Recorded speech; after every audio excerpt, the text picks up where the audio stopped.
start by disconnecting this electrical connector and pop it out of its retainer right here. Now let's remove the 4 10mm bolts that hold this sensor.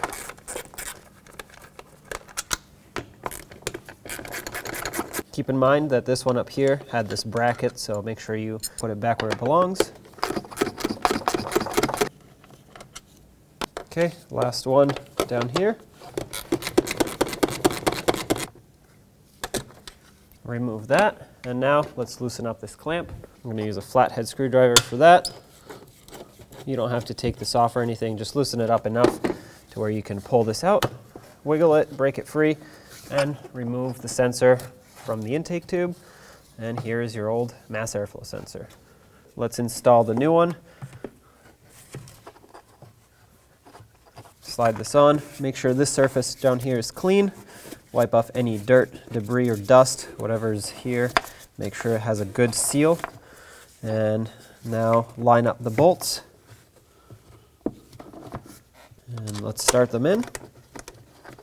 I'm going to start all of them before I snug them up. That way I make sure that they all line up. Okay, they're all started. Let's snug them all up. You don't have to make these very tight.